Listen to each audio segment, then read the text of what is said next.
Good evening, ladies and gentlemen, and welcome to round 2 of the Rwagnation League Grand Prix here in Bahrain. I'm Ben Rwagnation. Joining me on the caster's bench today is a very special guest, Kai Bacchini. How are you doing? Yeah, I'm doing really well, thanks Ben. Good, good. Are you excited for this Bahrain Grand Prix?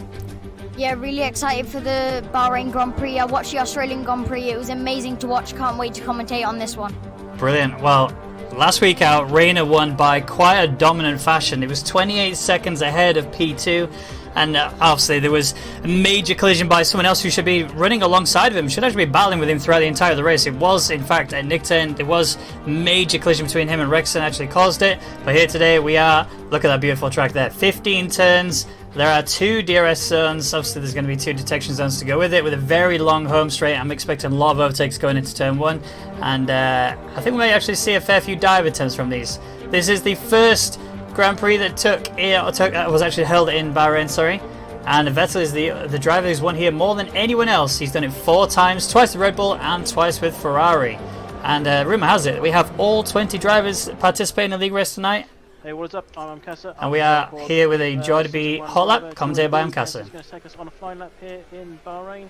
As you can see, the sun has come down, so we're on a lovely nighttime circuit. So you head down this long home straight, DRS wide open, going down towards the first corner, keeping it as far left as possible, throwing in tight right corner, and then it opens up into 2 and 3. You're going to see some overtaking come down in those corners. Then again, another great straight down towards turn 4. Again, if you've got close to the driver front, you'll have a chance to overtake through here. And 4 opens up into this lovely section of 5, 6 and 7 as you enter sector 2. Downhill now towards turn 8, tight hairpin. Crucial to get this one correct. But even more crucial is the corner coming up, which is 9 and 10. And this is where you can make or break a lap, because you can get that break point ever so wrong. You go through 10, then you're on this back straight. DRS coming open almost immediately as soon as you straight. And you head down the straight. You're going to see some overtaking opportunities here. It's not as long as the home one, but there's still some overtaking chances here. Through turn 11, there's a long left-hander, which opens up into turn 12, a long right-hander. If people hit that inside curve, that's where they can get the stabilised, and you can see some accidents happening. Through turn 13, tightish right-hander, and then heading down this back, well, not back straight, another straight. Up, down, and up the road goes in towards the final 2 corners. Effectively just 1 corner, turn 14 and 15, then you set yourself straight, DRS wide open once again, down towards start finish line, and there you go.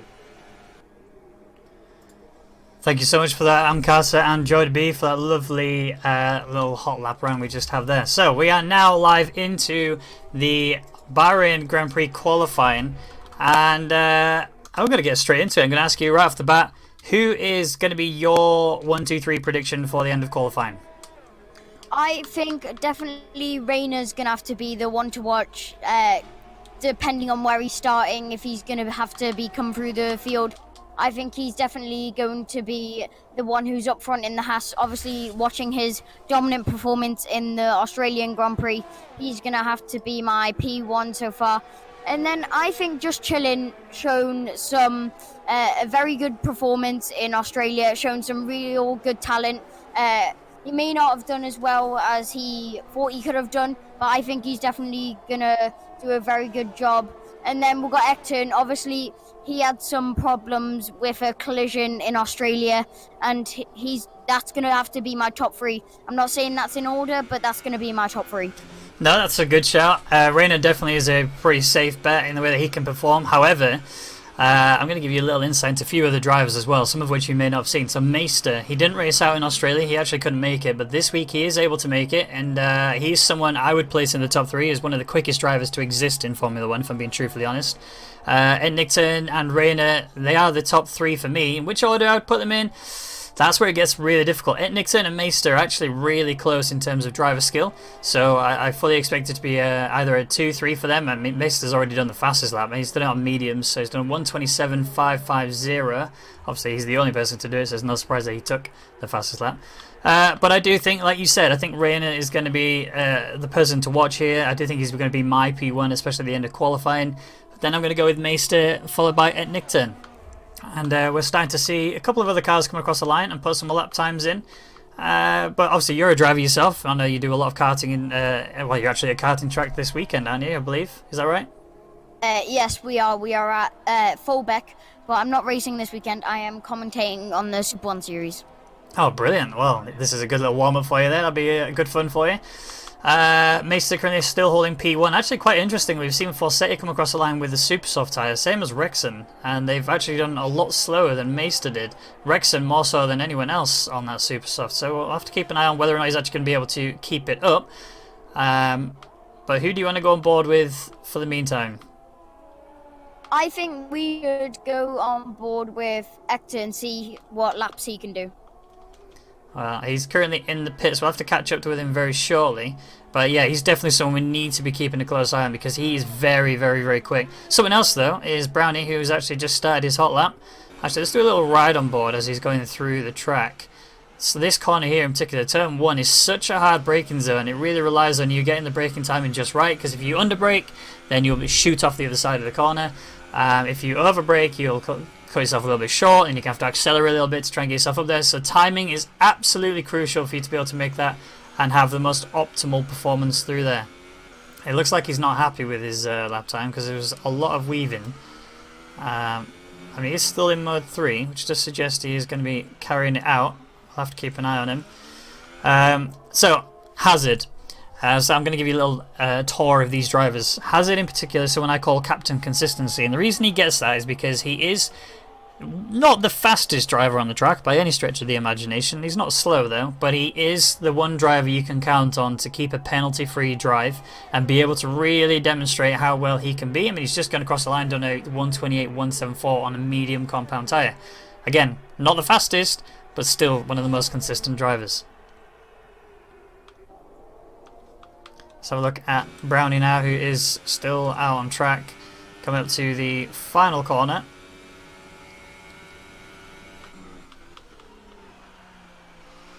So we've got 11.5 minutes remaining of this session. What sort of tyre do you think the driver should be qualifying on going into the actual race? Well, I think they could do a super soft start and then go as long as they can, and then try and do a 2-stop, go on to some softs, some mediums. And if they're going to do a 2-stop, they can go on to softs. Start on super softs, go on to super softs again, and then change on to some soft tyres. But I think the 1-stop strategy is going to be the most common in this 50% race because it's only half distance. Yeah, absolutely. It's a good shout there. Beaker currently, Beaker is our Season 1 Drivers' World Champion.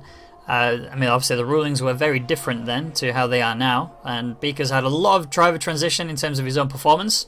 He used to drive on a controller and have a lot of assists on. Obviously this league does not permit that, so he had to adapt pretty quickly. He actually switched to a wheel as well, so that was a massive oh, Beaker's lost control! Oh, he's caught it just in time. That was very close to being a problem for him there. I mean, he's now going to have to pit anyway to go and replace his wing and actually get on some fresh tyres, but that's disaster. Yeah, that's a big problem for him. He was looking on a quick lap as well. He just lost control of the car and lost his front wing there. But as you said, he moved from controller to a steering wheel. Controller, you can go to a certain extent fast, but then when you get onto the wheel, that releases, you can gain seconds on a wheel. It's a big difference to a controller. Yeah, absolutely. You've got nail on the head there. Copy coming across the line now. This is just his warm-up lap. Nixon's also on an out lap as well, so he'll be someone we can keep an eye on later on. I know he's someone that you've got your eyes on. Let's wait for him to start his official hot lap. A lot of drivers actually doing more than a couple of laps on these tyres. I'm surprised by that. I mean, yes, they are mediums, and yes, you want to do a banker lap, and yes, you've got 9.5 minutes left of the session, but still, you kind of want to get a feel for the other tyres that you've got in your arsenal, and you want to make sure that when you go on to the actual race, same as like what Yoltek's doing. He started off on the mediums, switched over to the softs now, and he is going to be able to really get a feel to how good they can be. And then he can decide towards the end of the session whether or not he's going to go again on the super soft, so if he's just going to stick the stint on softs and stay like that. But who knows, we'll have to keep an eye out. These drivers have got a lot of tricks up their sleeves that they need to be playing down here, but they also want to keep their cards very close to the chest so to not give any sort of information away. Yeah, I think what we're going to be seeing is people doing quali on one set of tyres, and trying to trick the other drivers, doing quali on one set of tyres, and then at the last moment switching to the tyres that they're going to be starting on in the race. Try to get the fastest lap they can on the tyres they don't want to be on, and then switch those tyres to try and off-put their opposition. Yeah, definitely. And Nick Ten is on a hot lap. Interestingly, he's in mode 2 of the ERS. He's just trying to conserve it. I know that the optimal way around here is to use mode 4 around the long straights and turn your ERS near enough off throughout the sections where it is very twisty-turny. Like Sector 2, for example, that is a very twisty-turny section. I mean, yeah, you do have that long DRS straight in the middle, which is where you're going to dump a load of it. You might actually see a Nick Ten do that here. Oh, he's got mode 5. Yeah, and there you go. They switched to mode 4. Mode 4 is faster in terms of checking out the most raw power, but it does expend the most amount of ERS. And Nick Ten is just being a master of that. Yeah, I think you're definitely going to see in the races, you're going to see the drivers keeping an eye on their ERS, conserving it until those final stages in the race, because that's when it's going to be most crucial, when they can gain on those drivers that haven't been conserving it, who haven't been keeping their eye on it. But as you were saying, yeah, mode 4 down the straight and through the tight and twisty bits, you don't really want your ERS depleting that much. But yeah, this is a very tight and twisty track, and I think it's going to bring out the best in the drivers. Yeah, well, your driver Nick Ten, he has just put in the fastest lap time of the session so far, 1:27.132 on the medium compound. I do fully expect that to get destroyed when we start seeing these drivers come out with these super softs and these softs, and also as the track warms up. But currently the top 2 drivers are the drivers I expect to be in the top 2, although Rayner there in P3, he's sat in the pits on the softs. When he comes out, I'd be interested to see how much he dominates the rest of the session. And Beaker has recovered and has got himself back out on track again, and is literally about to cross the line to start another hot lap. Yeah, Beaker, as you can see, we've got a bit of a problem with McLaren going on a slow lap, but he just manages to get past. McLaren not giving much of a threat to Beaker. But Beaker's one of those drivers who is very smooth, and he can do good laps at times. But he's not as consistent as you say, Captain Consistency, because he's not the fastest driver, not the slowest driver, but he is right in the middle, keeps a clean race. But I think Beaker's more aggressive on the overtakes and more aggressive through the corners, and attacks and tries to find the limit through this quali to see what he can do in the race. Yeah, that's exactly Beaker's driving style. He does tend to make those sort of over-aggressive moves. Sometimes it works out for him, but quite often you find him having a load of issues where he has to take a trip to the pits, whether it be wing damage or, you know, any sort of other issues, penalties-wise, for example. But currently sat in P19, yet to do a lap time. Did see him lose control in Sector 2 earlier on in the session. He's looking a lot better off this time round. Is he going to be able to hold it through this right-hander? This one is, if you've got a little bit too much ballast, you very easily lose that rear end. You can find yourself buried in a wall somewhere else. But I mean, there is a lot of runoff area, as you saw when Beaker almost binned it. And so he may be able to hold it together. Only 2 more corners to go, although it's deceptively 2, because you think that is just 1. He's a very gradual right-hander there, but here he is, coming across the line now. He is on the super soft tyres, and he's going into the pits. Every time that we commentate someone like Beaker, he always puts it into the pits, despite the fact that that was a good lap. So obviously wasn't happy with the mistakes that he made in Sector 2 and the slides that he made out of the corners. Obviously think that made a massive effect on his lap, so he's came in to try and redo that. yeah, alright, let's have a look everywhere else. Everyone's in the pits, and this is the bit where it's now a game of chicken. Who's going to be the last one out? Obviously you want to be the last one out, but you also don't want to be too late that you actually cross the line just after the checkered flag has been waved to signal the end of the session. But as it stands, your top 3 are exactly who I predicted: Nick Ten, Meister and Rayner. It'd be lovely to have seen just chilling up there. I mean, there's still plenty of time to go, and I'm not expecting it to be staying the way that it is at the minute. Just chilling down in P12. I know you threw him in the top 3 as a potential driver, and I think he's got the capabilities to do it, and he's definitely got the driver skill to do it. It's just whether or not he's feeling the track today, how he's feeling mentally, and if he's able to just keep it composed and keep it really consistent, and that'll be a nice solid P3 lap for him. I'm just on board with Rexon, who's actually on a hot lap. He's coming into the final corner. Well, again, second to last. Here we go now. He's not looking too quick. I think he might actually just take P1 away. Nope, he goes P4. 127.489. And that's on the super softs. To see these drivers, Nickturn, Meister and Reina, up there on the slower compound, Rexton's in a world of trouble. Ben, is there any chance we can go on board with Reina, because he is just on his outlap now, and I want to see how he can do on his next lap? Yeah, absolutely. We'll go right on board with him as he's going through the final sector. 3 minutes 15 left on the clock. Is going to have enough fuel to be able to do 2 runs, providing he doesn't make a mistake that costs him his wing.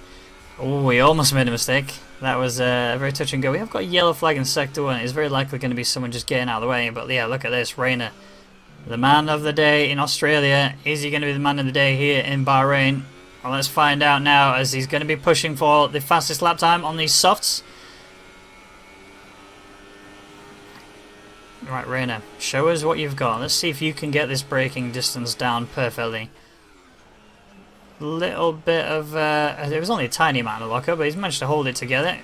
Getting the back end just round there beautifully. That was a really solid turn, 1, 2 and 3. It's looking pretty solid. This one here is another corner. You don't want to get accelerated a bit too hard, because if you do, you will very easily completely spin the car. But you also want to make sure that you don't do it too slowly, that you lose more than tenths of a second. Now the hardest... Sorry, you go. Sorry. You go. Okay, right. So as we watch Reina's driving style, he's very smooth through the corner, and he doesn't attack the corners as much as some other drivers do. He's very smooth on the steering wheel, tries to keep it around the corner, tries to keep the back end within shape, and just not very aggressive into the corners. Yeah, I mean, the other thing that I've seen Reina do is he just seems to take lines that most other drivers don't really choose to do. The way that he exits the hard left-hander into the middle straight, you know, that is the line he takes. If you watch it, he doesn't quite take it the same way most other drivers do, and that's probably why he's so much faster. He seems to take it at such an angle that when he comes out of the corner, he gets such a good solid run. And there you go, look at that, 126.455, so massive smash of it Nickton's of time there. But even he's on a hot lap right now. How's he going to fare going through? This is at the end of Sector 1, just coming into Sector 2 any second now. There you go. And again, Nickturn is a very quick driver, definitely capable of taking Reina's pole position spot at the minute. With 54 seconds left on the clock, he hasn't got a lot of room to play around with. He will have another opportunity to go again if he wants to following this. And he's got tons of ERS to work with. I mean, look at that. He's actually barely used ERS this lap. Yeah, down the straight he's going to be using it quite a bit though. As you can see, the blue bar depleting really fast. Comes left-hander. Is he going to keep it in shape? Yes, that was a very good job from a Nickturn through this corner. Will he be able to knock off Reina's time though? That is going to be the question. I don't know if he's going to be able to, but do you think he's going to be able to, Ben? Absolutely. And looking at the way that he can drive, he is definitely more than capable. And actually, Reina's retired from the session. Now, that was a voluntary retirement, so there's no incident there. He's just decided that I don't want to go any faster. I don't want to try again. I don't want to ruin these tyres. 7 seconds left. Here's Nickturn. Is he going to cross the line? Faster he is. 126.334 and Nickturn destroys Reina's time by a full tenth. Now Meister, the only other driver I think that could take it away from him. Is it going to be Meister? So actually I've already got my prediction wrong. I thought that Reina was going to be P1. I knew that he was going to be in the top 3 as it stands, but I've actually just noticed Meister is still on mediums. What was his fastest lap on? He did it on mediums as well. I think it's actually the same set of mediums he's currently using. Yeah, he's retiring. So that'll be it for him. There won't be another opportunity for Meister to be able to cross the line faster than Nickturn and Reina. But Hazard, oh, he's just been pipped. Look at that. That's Lazaro up into P3. 126.812 on those softs. And Hazard, he really demonstrated how quick he can be. And look at that performance from him. Where is Gooby? He's off the track. He is retired, so he won't be going again. Buemels is coming along. Oh, there's a major crash. Oh no! Buemels gets caught up by the Mercedes of Chloe. Chloe ran off to the side, hit the wall, ricocheted back off, and Buemels tried to go around him and he just couldn't do it. He went straight into the back of him and that's caused a major collision. That was actually Buemels' line ruined there. He could have actually potentially got onto the top 4 maybe, but Oh, and there's another collision with is that Copy? That is Copy. I think he just wanted to move the cars out of the way for the sake of it. Maester's run wide as well, but what a collision! Right, so end of qualifying has happened. Maester is definitely not going to be able to improve, and he was one of the last few to actually try it. Beaker, look at that, P7, he shot up the table there. So qualifying has ended, and Nickton is P1, Reina P2, Lazaro P3, and Hazard in P4. And it definitely is safe to say that qualifying ended with a bang.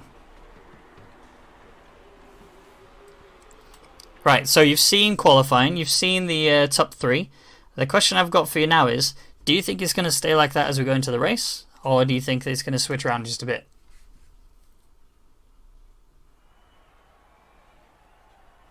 It appears I have lost my co-commentator. Let me find out where he is gone. Oh, sorry, we're disconnected. Oh, hello again. Hello. So, I was just saying, I don't know if you caught the major crash at the end there. Chloe actually got caught up with a Renault of Boemel's. There was a major collision where Chloe lost control. I think he got into a collision with another car first, ricocheted off the wall on the right hand side, then bounced back into the track, and then there was a major crash where Boemel's, who was on a hot lap and looking really good as well, slammed into the side of Chloe, and that was the end of his qualifying run. But oh gosh, would have loved to see that. It was a major crash. You would have loved it. Now, the other thing I want to point out as well is Nickton got P1, Reina got P2, and Lazaro got P3. That was not quite what we predicted going into the actual qualifying session, but I do want to ask you, do you think that the predictions for a race is going to be the same, or do you think it's going to be a little bit different? I think there's definitely going to be a chance for it to get mixed up. Those were my predictions for quali and for the race, but I think there's definitely going to be chances for it to get mixed up because you don't know what's going to happen. Little do we know, Reina and Necton could bin it in the barrier on the first lap. Yeah, that's exactly the case. I mean, if we look at Australia last week out, we did see both the Saubers have a really terrible first corner. It was a major incident where one of them actually faced the wrong way for quite a long period of time afterwards.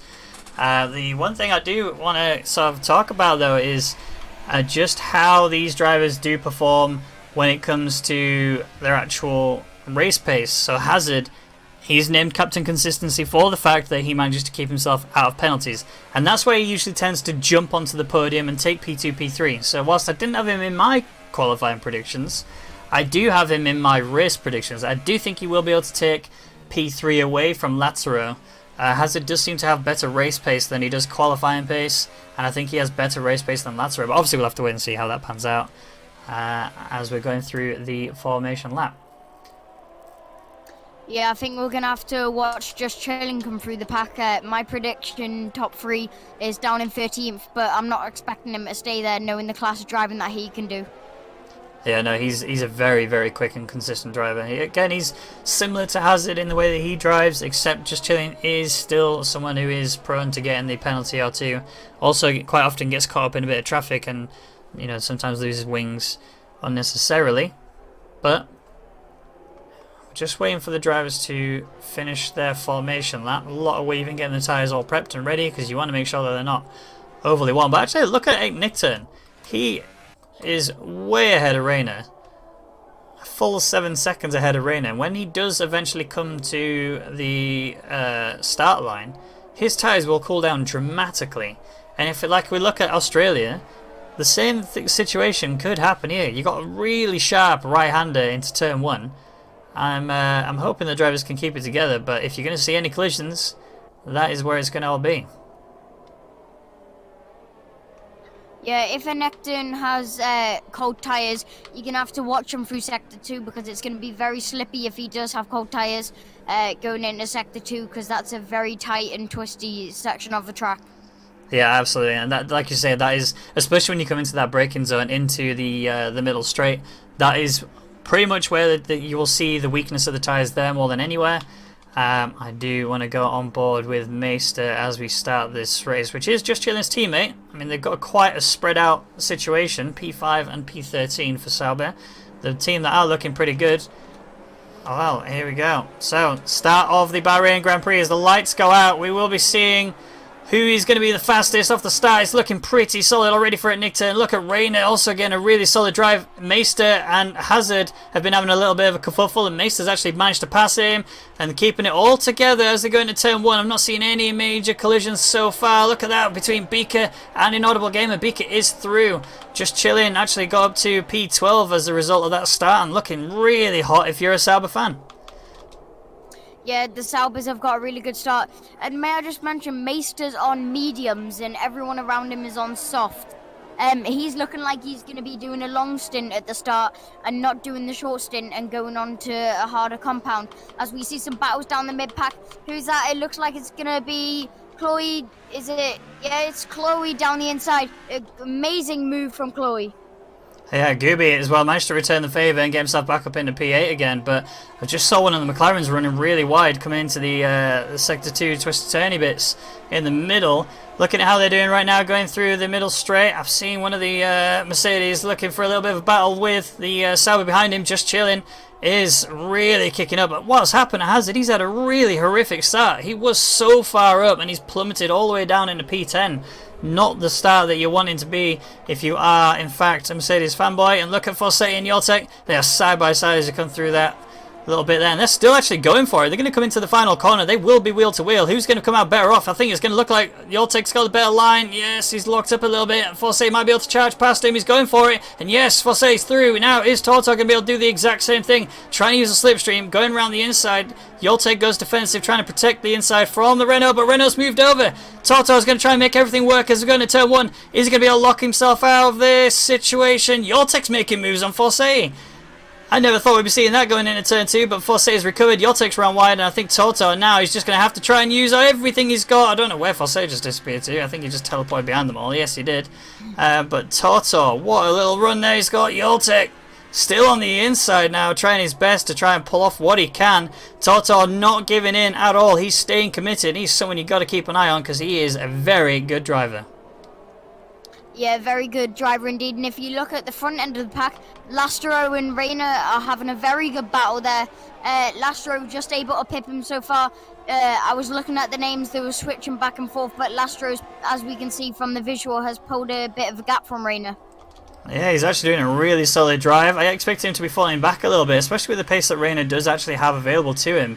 I thought Hazard would have been able to battle him going into turn 1, but no, Hazard's actually had a disastrous start, and actually Latero was the one who benefited most from the situation.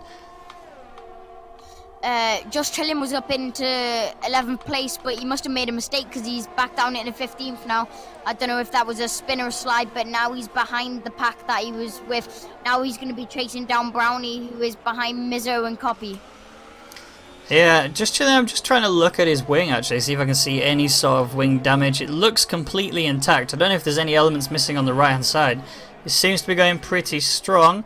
The incident in qualifying will be reviewed after the race, so we'll talk about that. Was the incident where Chloe bounced back on track and Buemels went into the side of him. So we'll find out after the race who is going to be penalised for what. But looking at Just Chilling again, now on the inside of Mizzo, trying to battle it through going into Sector 2. It's looking pretty good for Just Chillin' actually, and he's done it. That is a very solidified move. Mizzo's trying to go around the outside again, but no, Just Chillin' is going to have a better line, and that is going to be a done deal. P14 for Just Chillin' again, trying to do a recovery from what he had pretty horrific last lap. Yeah, had a very good start, and now he's got Rexon and Brownie in front of him. Those are very good drivers, and they have lots of experience. Is he going to go for the move? Is he going to outbrake him? He has a little look. Rexon locks up. He's on the inside, Just Chilling on the inside of Rexon. Is he going to be able to do it though? No, Rexon goes round the outside, but Just Chilling trying to hold the move. He makes it. Just Chilling gets the move on Rexon. Absolutely amazing. Yeah, Just Chilling pulled that out absolutely nowhere. I thought he was a done deal. I thought he'd ran too wide. I didn't think he was going to be able to pull it off, but he went right around the outside, and that was a done deal for him. And actually, Mizzo manages to get past Rexon as well. So Rexon losing 2. Oh, he's going into pits. Like, he must have had an issue. Don't see any wing damage. I think his left wing might actually be a little bit damaged. He is now dead last. Yeah, he's getting a replacement wing, so he's had some contact somewhere in that lap. which it does explain how Just Chillin was able to pull it off. Now I'm looking at Beaker, who is alongside Buemels, who had a pretty horrific qualifying run, but Beaker now on the side of him pulled himself back up a little bit. There was a little bit of, I think there might have been a tiny bit of contact between the two drivers there, which forced Buemels just off onto the curb a little bit.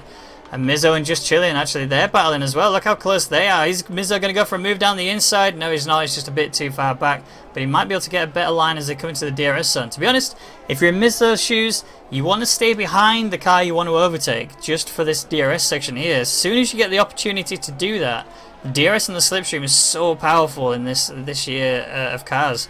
You're going to be seeing, although the way it is looking right now, you wouldn't believe that it is that powerful. Yeah, Just Chillin must be using a lot of ERS down that straight though, to be able to counter the DRS and DRS that Mizzo has. But Mizzo, knowing the caliber of driving that he can do, he's definitely not going to let that one go easily. He's going to be fighting back at Just Chillin, trying to get that 13th position. Yeah. Absolutely, and I don't think he's going to be seeing him rest throughout the remainder of this Grand Prix. Looking at the way that he's going for it, he's trying to close in on Just Chillin. That's another driver in the pits. That's Gooby of the Toro Rosso. Oh, here we go. Mizzo gets DRS in the slipstream. Slingshots on past Just Chillin, although Just Chillin does have the opportunity to go back on the inside, but no, that is a solidified move there by Mizzo. So well done, sir. You are up in a P12. Now let's see what you can do throughout the remainder of this race. Brownie and Copy, they are having their own little battle. Copy's actually gone defensive down the inside, and Brownie tried to make a move around the outside, but he couldn't do it. Copy held out beautifully. Nice defensive drive by him.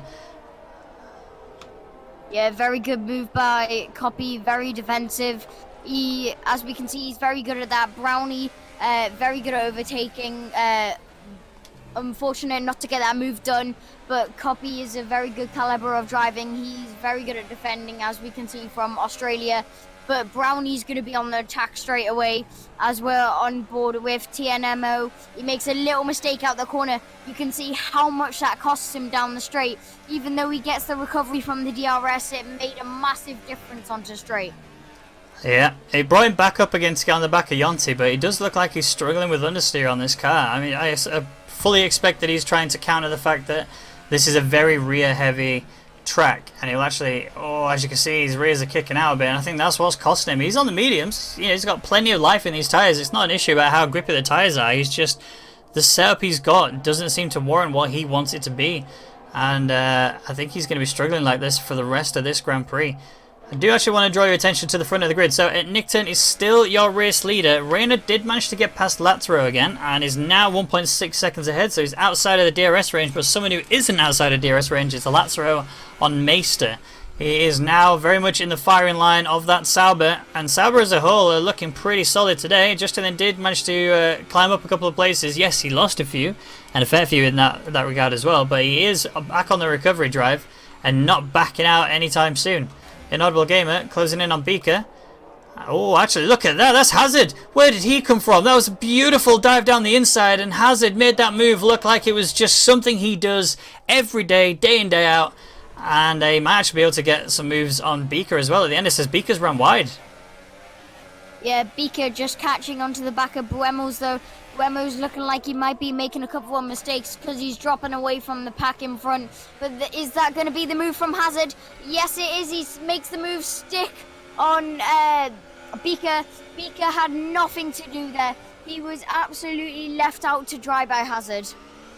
Yeah, he's giving it the full beans. Oh, Beaker getting a little bit twitchy there. I thought he might actually have bend it, but no, he's managed to catch it just in time. But he's brought himself into the firing line of Inaudible Gamer now. And this is where we've seen a few issues before, but I think Inaudible Gamer is definitely able to make this pass happen. Beaker's gone defensive, but he's gone into the pits. I think he knows my tyres are done. I can't keep this going anymore, but it's surprising. He is on the softs, unless he's got wing damage.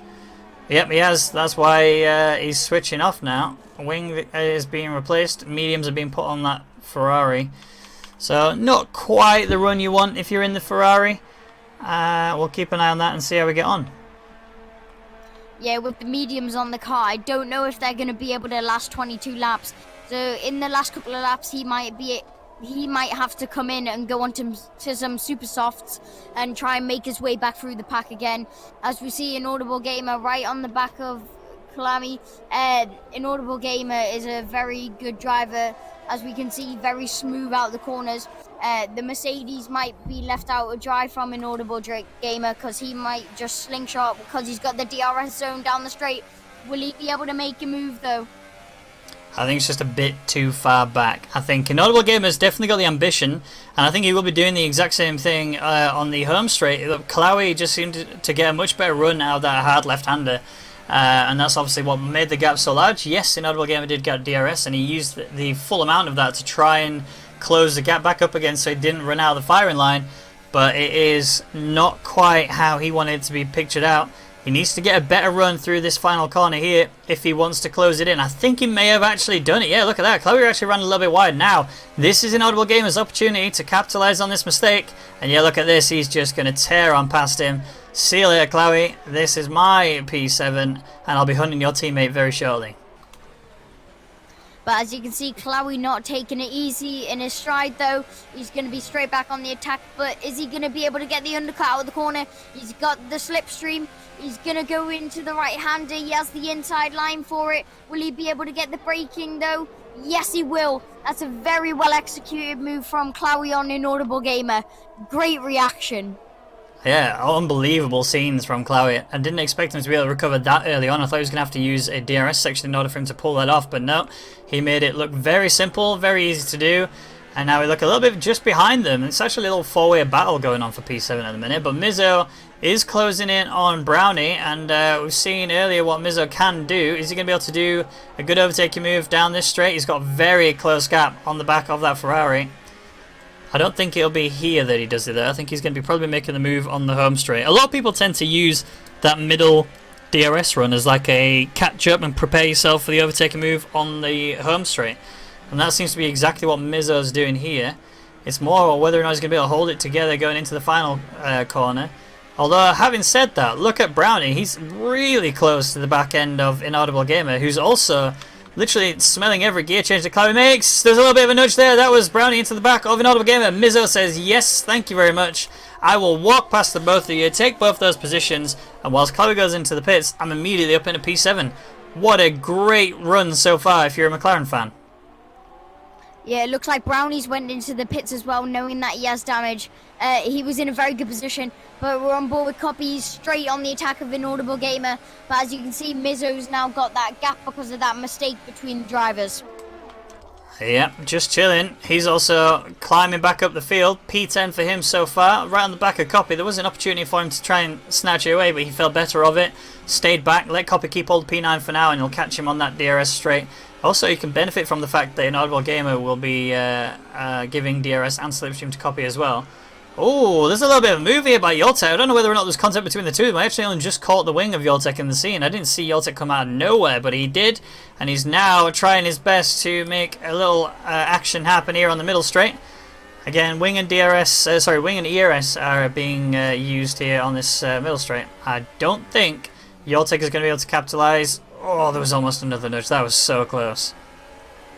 Yeah, just chilling right on the back of Copy though. In the next DRS zone, it's going to be crucial for Copy to cover the inside line because Just Chilling's right on his back end. Yeah, Yoltek trying to do everything he can, and look at this. Whilst this battle goes on, this battle for P7 does not seem to be getting shorter in the number of drivers that are involved in it. It's actually growing. Look who's behind this situation. Forsetti. He's closed up quite closely. He's actually going to be now able to use DRS on Yoltek, and I think we might see another move from a McLaren. Although, having said that, these drivers ahead of him, he must be running really low. Really low wing, sorry. As he's really struggling, but look further up the field as Just Chilling and Inaudible Gamer are side by side. Just Chilling has made that pass work, and it's looking really soft for him. Inaudible Gamer actually lost 2 places through that little section of corners there. But Just Chilling, oh, Yoltek! What a move by him, and Inaudible Gamer has come back in again. Look at that, he's back up into P10.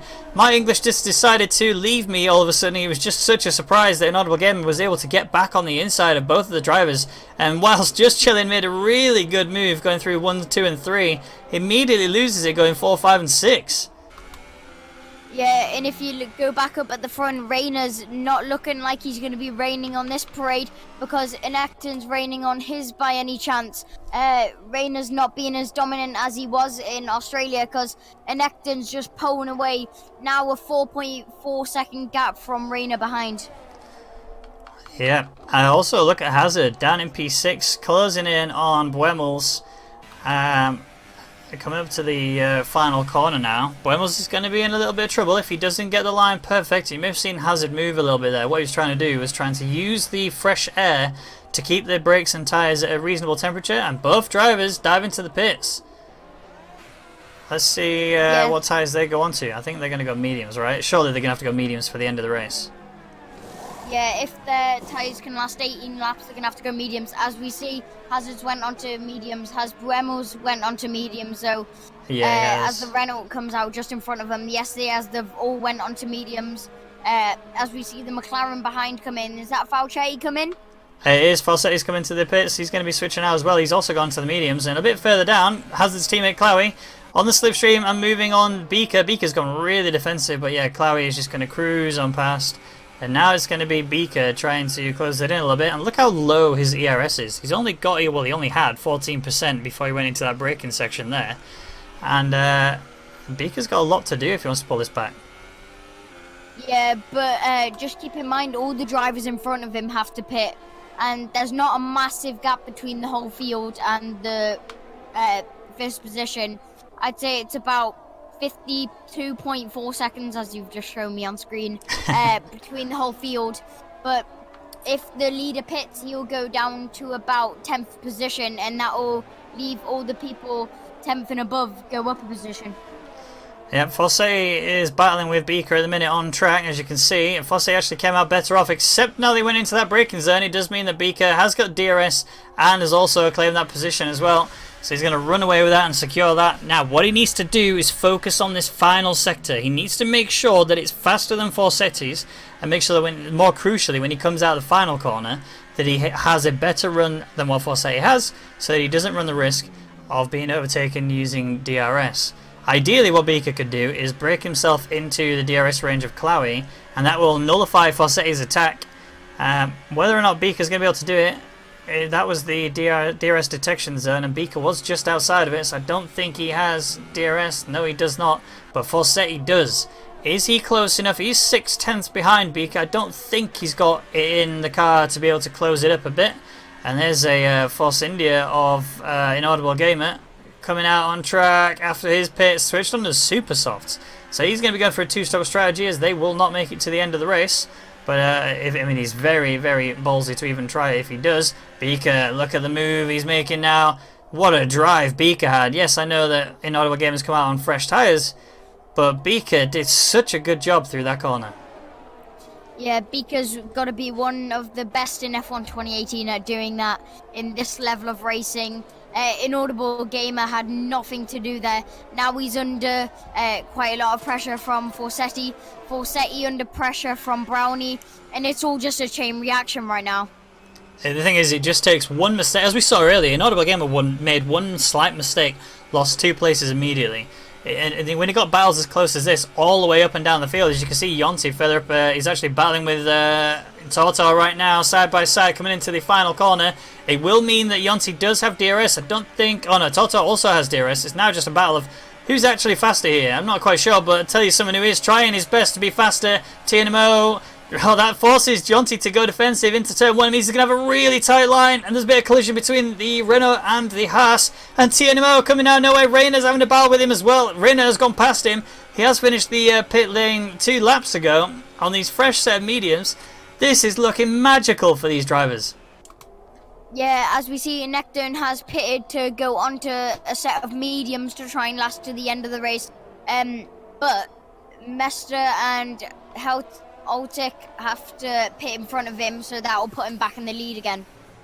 Yeah, look at how it's going now for Rayner. We saw that he had an interesting start to the race. I say interesting because it wasn't quite how he wanted it to be, but he did manage to do a recovery drive. Toto's run wide there, and that brings Rayner up a place into P5 for him. He has DRS as well. Yes, so does Toto, but Rayner had a much better run out of it. And you can see, if you look at the back of Toto's tyres, you can actually see there's a fair bit of grain there. Which, I mean, he is 12 laps in on those softs. He is really putting the limit on there, and I think if he's not careful, he will get a puncture. We have seen it. It does happen. It's just whether or not he's going to be able to hold it out as long as he wants it to go. And I get the impression that he's going to take it maybe one more lap, maybe this lap. I think it'd be silly to go any further than this one, if I'm being truthfully honest. But look how TNMO is making moves down the inside, and that is the reason why you need to chuck yourself into the pit stall tour. And he is. He knows it. It's time to get in there and get a fresh set of boots on. Yeah, I think it was very crucial for him to come into the pits this lap, because if he had have stayed out there longer on those tyres, as you were saying, there was graining on the back of his softs, and if he wasn't careful, there was going to be a puncture. He was just going to get overtaken by more and more drivers because he had no grip on those tyres. Yes, indeed. So, Dynamo is 1.5 seconds behind Yonti. Yonti is within DRS range of his teammate, Reina, and it's looking really solid for Haas. There are no other constructor that are both within the top 5, or even the top 10 for that matter. There is a Williams at the front and back of the second and 11. But looking at the top 10, yeah, it's pretty much just Haas that are going to be dominating this. I mean, they're already the constructors' leaders, just to point that out. So having a performance like this can only work even better in their chances to get the prize fund at the end of the constructors, at the end of the season. Yeah, I think all these drivers are going to be on the attack to try and get the points for their constructors' title, to try and get the prize fund at the end of the season. As you say, we see Honti run a little bit wide. He gets a 3-second penalty for multiple warnings. He must have got a penalty there for his track limits. Yeah, it did indeed. So at Nickton, Slipstream and DRS slingshot past Yoltek. The speed that Nickton is carrying right now, it's like he's got a completely different engine in there. I can assure you that this is all on equal performance. You know, these drivers have all got the same power within the car. It all comes down to their setup and their driver's skill. And looking at it right now, at Nickton just breezed on past Yoltek and has already left him for dead. 8 tenths already after just turn 1, 2 and 3. As he goes into turn 4, he's now brought it up to 9 tenths. Give it another corner or two. Oh, there you go. He's already now outside of DRS range. Meister and TNMO, they're in a little battle, a little scrap, but Meister holds on and takes P5.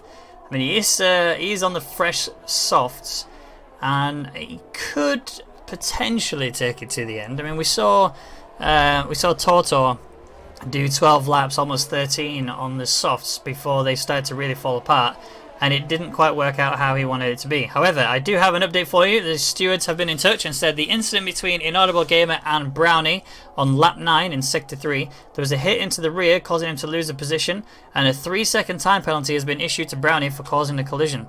So he'll be having that served at the end of the race. He will have that added to him. Whatever place he finishes in, he'll be added 3 seconds on there. If it knocks him down a place, it knocks him down a place. But that is the cost that you run when you try to make some moves that put you in an uncomfortable place. As you were saying, the cars are on equal. If they weren't on equal, I'm pretty sure Inecton wouldn't be up in first position whilst he's in a Williams right now. But if he was, he'd have to be doing an absolutely amazing drive to be holding it off from a Ferrari, Mercedes and Red Bull. As we see Mester going for the move on Jonte, and that was an easy move from Mester. He's just going to go right past and try and pull a gap now. Yeah, Meister's doing a really solid job of it. Yonti is actually trying to recover as much as he can. But yeah, like you said, I mean, he is 15 laps in on these mediums. It's now more of a case of survival rather than, you know, defending your position. You got to try and do your best to try and keep your position on the track, but if it comes at the cost of you losing your tyres and not making it to the end of the race, it's not worth it. So, further downfield, whilst one of the Saubers is doing a really good job among the Haas drivers, the other Sauber is struggling. He's down in P17. He's had a really roller coaster experience of this Grand Prix so far. He's been up and he's been down, and now he's back down again in P17. Yes, he's on the back of Forsetti, and Forsetti's given him a really good run for his money, but just chilling. He's just not able to pull himself back into the points.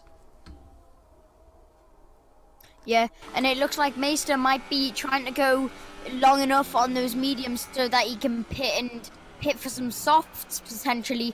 If he can do a couple more laps on these mediums and brings it down to about 10-12 laps left of the race, he'll be able to pit and go on to some soft.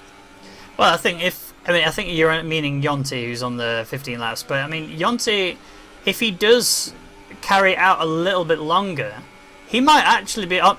Where is he? No, he has just come into the pits. Yeah, I was going to say if he goes a little bit longer, he might actually be able to put himself onto some super softs. That would have been really good for him towards the end of the Grand Prix. I mean, he was already going to have to pit anyway, regardless, to go into either softs or supers. I mean, he has chosen to go on the softs at this point, but if he could have gone just a few more laps, he may have actually been able to get on the super softs and then just dominate by using some qualifying lap pace. And actually, look at this, just chilling now. Forsey goes wide to go defensive, protecting his line.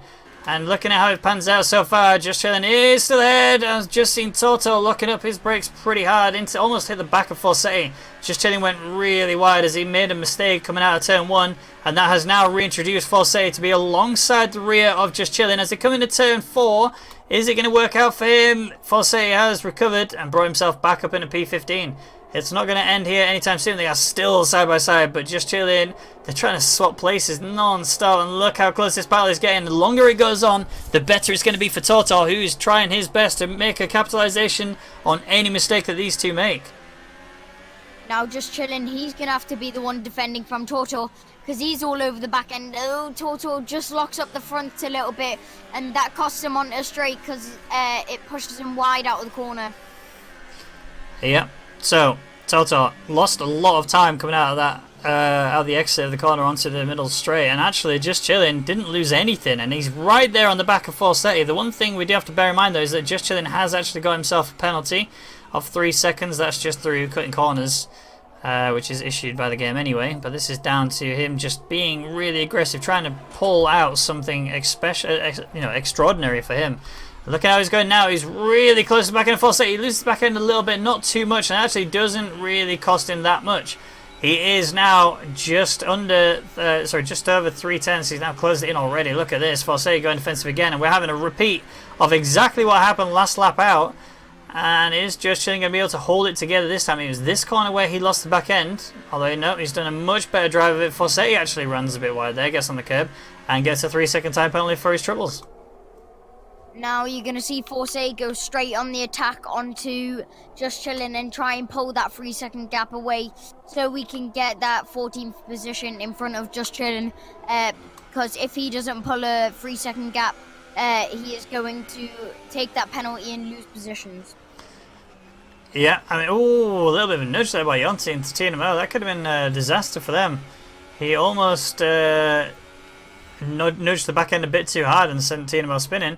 And I have been informed that Forseti actually has wing damage. I'm just looking at his wing now to try and work out where it is. But I don't see... yes, left-hand side. He hasn't got any elements on that wing. So that will be a major downforce distraction for him. He's going to have to try and compensate for it somewhere. And that's why he's running wide. And that's why he's also getting these penalties. He is slower. There's no doubt about it now as a result of it. And Yonti right on the back of TNMO again. With 10 laps left of the race and Inectum 7 laps into his mediums, he might have to pit again.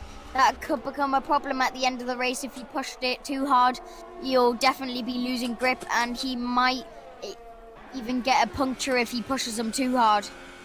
And that would be a disastrous way to go, end the second round of the Rwagnation League Season 2.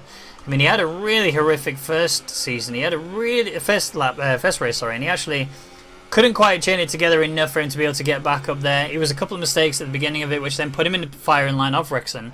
Rexon made a driver mistake as Forsey and Toto come together a little bit, and actually Yonti made a little mistake as well, which cost him to lose the back end. And everything will hold as it is for a minute. Toto in P15, Forsey in 16, he's round wide, and that is a very easy move for Yonti. It looks like Forsey might have picked up a little bit of wing damage when he drove into the back of Toto, which would have caused him to run wide, which would have let Jonty through. So, things are starting to settle down a little bit. There are still a lot of battles going on. You've got Inaudible Gamer who's defending from Clowie and Brownie. That's a little battle for P10 there, sorry. And then if you look a little bit further down, you have battle for P15, which is Toto, Yonti and Forseti and TNMO all battling for P15. Yes, that is a non-points finish, But it is also bragging rights to say to the other drivers, yeah, we're not quite as quick as the ones at the top, but I'm better than you, and that's important. Oh, Inaudible Gamer's gone in the pits. Yes, we knew he was going to have to do it at some point. Is he going to go to another set of supers? No, he's gone on softs, which is interesting. You'd have thought they'd have been able to make supers go all the way to the end, and now he's gone onto the softs. This is not how you want to be finishing your Bahrain Grand Prix. Yeah, it's very unfortunate because that's his third time pitting in this race, which is obviously cost him a lot of time. Now he's going to have to push really hard to try and catch the pack back up and make as many positions back as possible. This is the worst place you want to be in at the moment right now. As you see, he just drops it down into neutral, which costs him a bit of time around that corner. And the other thing you got to think about now is that, like you say, he is going to have to fully commit doing a qualifying lap time laps in order for him to close up again and actually gain some points potentially. But that means you have to be perfect in your drive. You can't afford to make any mistakes. If you do, you're going to just make penalties. You're going to end up potentially even crashing out of the race. And what started off as a disaster will be an absolute catastrophe. Yeah, you really wouldn't want that to happen after. You wouldn't want to push too hard, but you really want to find the limit on that car to try and make as many positions as possible. He's 11 seconds behind the driver in front, which is definitely going to have an impact on his driving. Will he be able to make that 11 seconds back, though? I don't think so, if I'm being truthfully honest. But looking at how he goes now with his teammate, Tinamo is now making moves on the Renault. Yes, he's up in a P15. Again, it's a non-points finish, but still, it's looking positive for him. Toto, where is this coming from? He's giving it the full beans now. As he comes into turn one, it's looking like that Toto's going to have the inside line. And as long as he doesn't make a mistake, he will be able to hold it. Yes, he's recovered that position. So P15 is back into Toto's pocket. And he'll be doing his absolute best to run away with that. Yeah, and at the front, Enecton still just pulling his gap. It is 4.8 seconds now. But as we're on board with Celtic, he's behind Copy. Ooh, he just locks up a little bit, and he's got the DRS now. Will he be able to make the move into the corner? Copy's going to go defensive. Will he be able to go around the outside? Yes, he will. He just flies past Copy. Copy had nothing to do there. He was just a passenger on that. Yeah, absolutely. Yotek tore around the outside of Copy. Copy, I think, just moved over a little bit and said, I can't battle with you. I'm not trying to battle with you. You are faster. You got better tyres. You're fresher tyres. Just go. You do what you got to do. I'm going to try and hold on to P9. I'm going to get those 2 points for us, Williams, whilst my teammate takes the full win up there in P1 as it stands. So, 7 laps to go left of this session. And Nickton, like you said, is doing a very dominating performance here on track. In fact, let's have a quick little look at him as he's going around. Reina in P2, he's 5 seconds behind. Again on mediums, so 11 laps old on those tyres. Meister, P3, 8 laps in on the soft compound tyre. We may start to see his tyres fall apart. He has got 7 more laps to do on them if he wants to finish without needing to pit. And if he does pit, let's have a look how far he will actually fall down. If he does pit now, so he's 11 seconds behind the leader. It's about a 21 second pit lane, I believe. So if he does pit, he's going to be jumping to 39, which means he's just in between Beacon and Just Chilling. And that will mean he's had a really bad run and will fall outside of the points. Being on the podium right now is how he wants it to be. Yeah, he's in a really unfortunate position right now with 8 laps on his softs.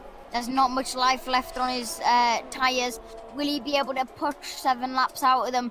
15 laps on soft tyres? I don't think that's really possible because that will end up in a puncture if he does go for that long.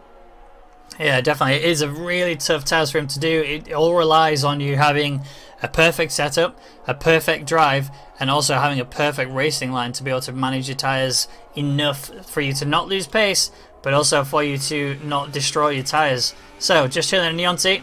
Leonti trying to close up and pass Just Chilling. Just Chilling's actually made a recovery drive to get back up into P13, but it isn't quite enough. Yes, he qualified here, and this is how he's going to start.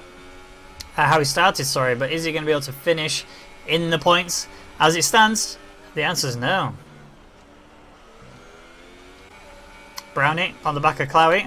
He's got DRS and he's already in overtake mode. He's going to be doing a very good job of flying. Now this is a position to really battle for. This is where the nerves are going to kick in a little bit more.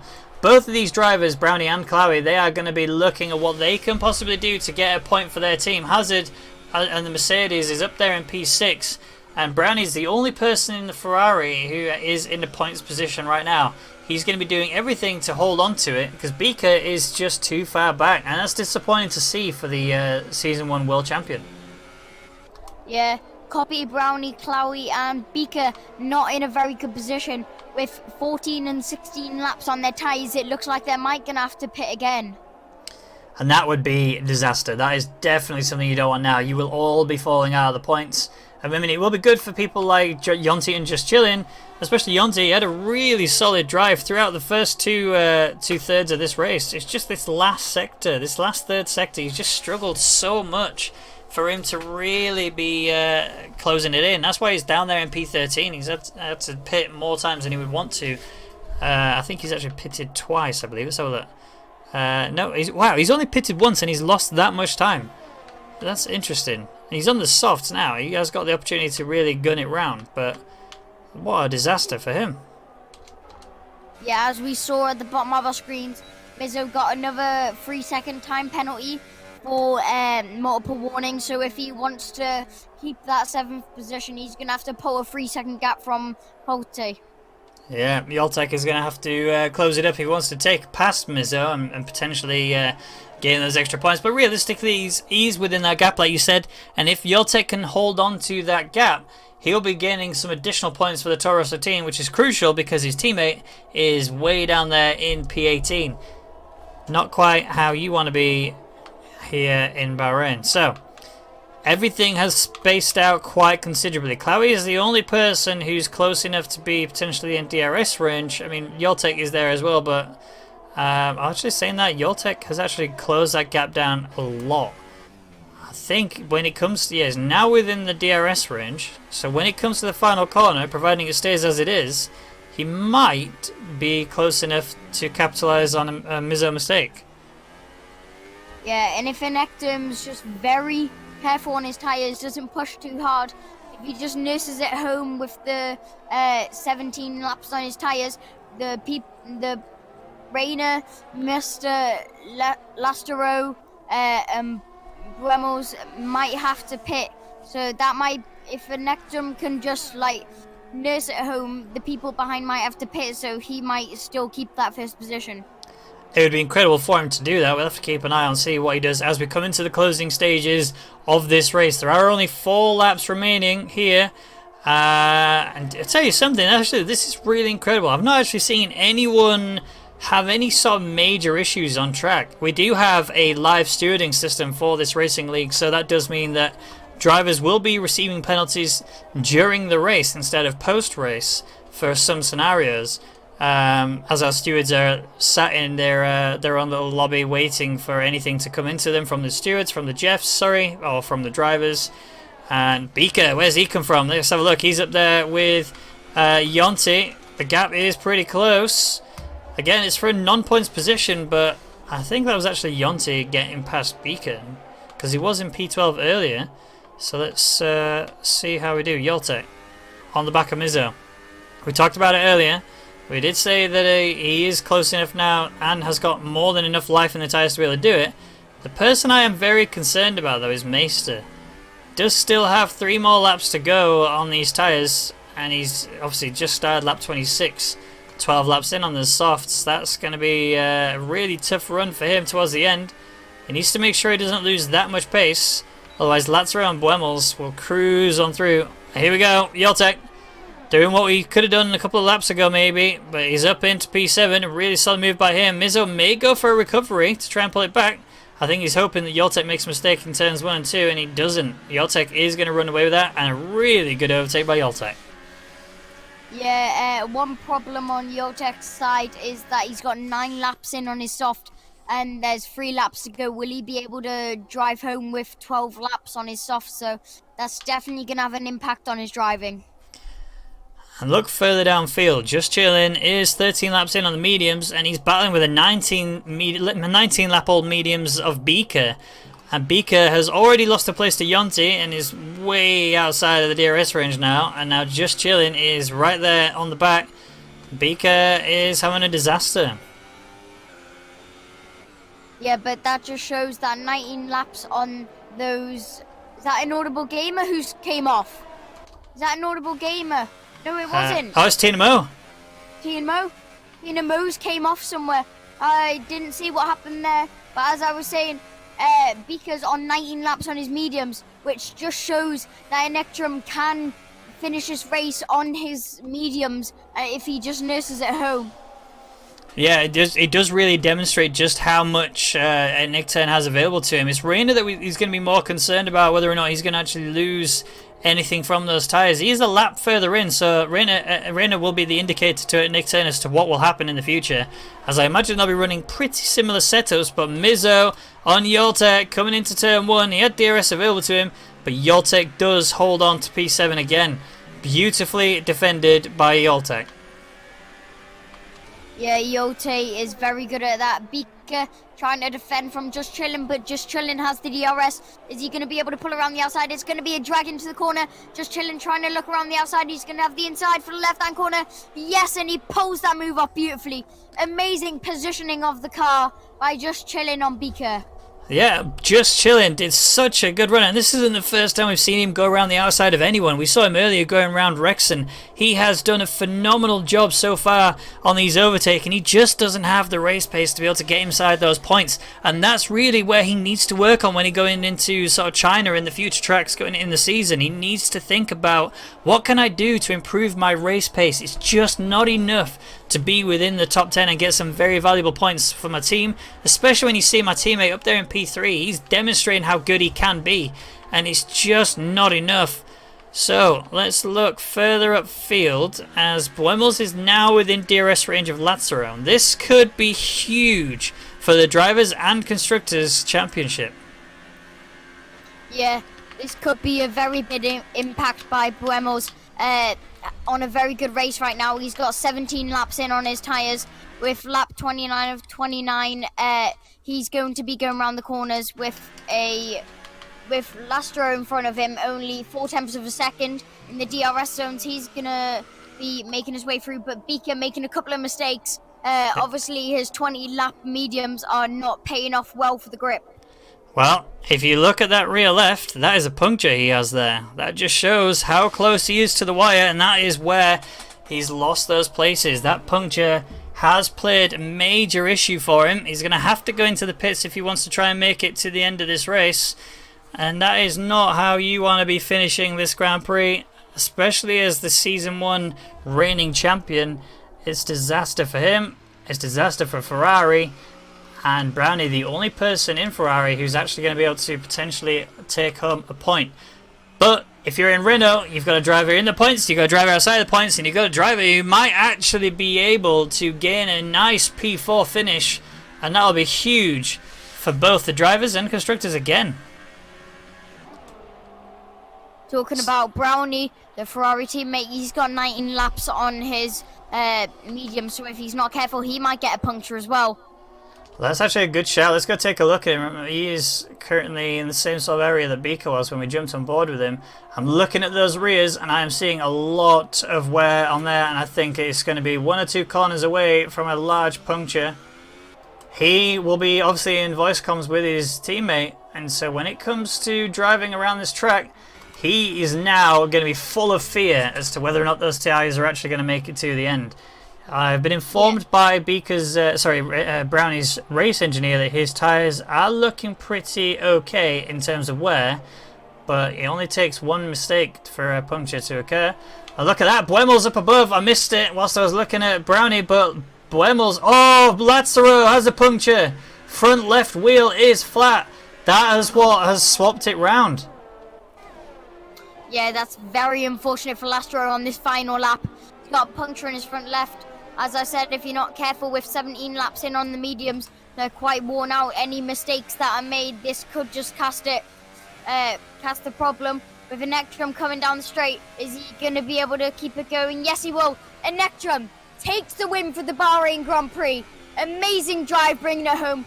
Rayner's going to bring it home second. He comes to the pit wall, shows his mechanics, he's in second. Meister going to bring it home in third again on the softs, making it 16 laps on the softs. That's an amazing drive. And yeah, absolutely phenomenal stuff. We got the top 3 correct for once. It never happens, but Buemos comes across the line in P4. Hazard battling to the end with Yoltek, and he does hold on to P5. That was a very photo finish, but Hazard has finished ahead of Yoltek. And as we go further down, it's Copy in P7, Lazaro in P8 following his puncture, P9 is Mizzo, P10 is Brownie, so Ferrari do still get a point. Yonti in P11, Chloe in P12, just chilling down there in P13, and further back is Tortor, who will come across the line in P14. Inaudible Gamer back there in P15. Remember, he is involved in an incident that will be investigated later on. And Forseti in 16th. Gooby, Rexon and Beaker have all across the line already anyway. And that is the end of their race. So wow, what an absolute amazing Grand Prix here in Bahrain. Yeah, that was a very action-packed race.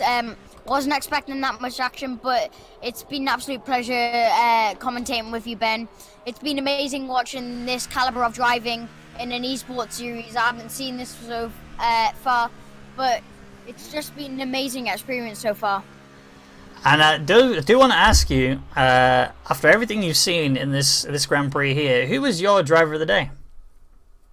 I think definitely has to be Meister, bringing it home on 16 laps on his softs. He made an amazing race, made sure his tyres, he made good use of his tyres and brought it home, nursed it home, and just managed to finish in third position. Yeah, absolutely on board with that. Meister definitely takes the driver of the day in my books. I was really worried he wasn't going to make it to the end, but he managed to perform exactly what I said he needed to do. He needed to get perfect racing lines, he needed to have perfect tyre strategy, he needed to have perfect car setup, and he did it. He nailed all three things, and look at that. That is your finishing grid there. You have a Nickturn in P1, Rayner in P2. My controller has just disconnected, but it is Meister in P3 with P4, if I remember correctly, was Buemos, yes it is, and Hazard in P5, Yoltek P6, Copy P7, Lazaro P8, Mizzo P9, Brownie P10, and that is the end of the points runners. The best of the rest are Yonti, followed by Chloe, just chilling, Tortor, Inaudible Gamer in 15th, Forseti 16th, Gooby in 17th, Rex in 18th, Beaker in 19th, and Tinamo, who didn't make it to the end of the race. He did in fact DNF. So that is it here on the Rwagnation League. Thank you so much for joining us here for round 2. I've been Ben McConnell, and joining me has been Kai Bacchini. Thank you so much for joining me. It's been an absolute pleasure commentating alongside yourself, and hopefully we do this again one day. Yeah, that would be amazing if I could get to do it again, but no, thank you, Ben. It's been an absolute pleasure commentating with you.